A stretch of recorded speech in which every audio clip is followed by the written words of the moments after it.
Wrap your head around this. There's evidence that condoms have been around since as far back as 3000 BC. It is believed that ancient Egyptians used linen condoms as a form of STD prevention and sometimes even dyed their sheaths in different colors.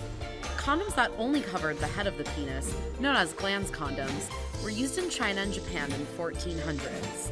There was a bit more variety in the materials used to make them at this point. A glans condom user might have had a choice between lamb intestines, oiled silk paper, tortoiseshell, or animal horn. In Europe, condoms rose to popularity in the 1500s. It is believed that Christopher Columbus's sailors brought syphilis to Europe. The Italian doctor, Gabriele Falloppio, wrote about using specially treated linen condoms tied with ribbons as a way of preventing the contraction of the disease, which was often deadly back then. In the 18th century, condoms made of lambs and goats' guts became popular, literally the same material still often used to wrap sausages.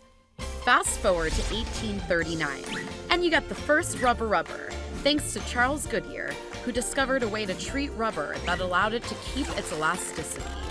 These condoms were still quite different from modern condoms, though, in that they were as thick as bicycle tires and smelled like sulfur.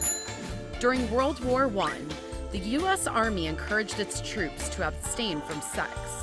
The advice was clearly not taken to heart, because on any given day during the war, 18,000 soldiers were on medical furlough because of venereal disease.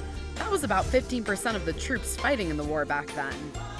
Condom sales doubled throughout the world in the 1920s, and latex condoms began being manufactured and advertised on a much larger scale. By the time World War II came around, condoms were standard issue for military men, and their use was promoted to soldiers as a way of preventing syphilis and gonorrhea. When these soldiers came home, they were used to wearing condoms and knew how effective they were. Perhaps it's no surprise then that in the 1950s, close to 50% of American couples used condoms as a form of contraception and STD prevention.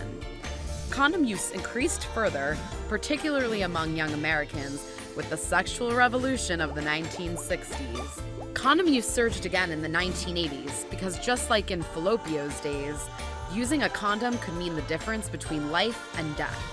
This time, of course, not because of syphilis, but because of the incipient HIV and AIDS epidemic.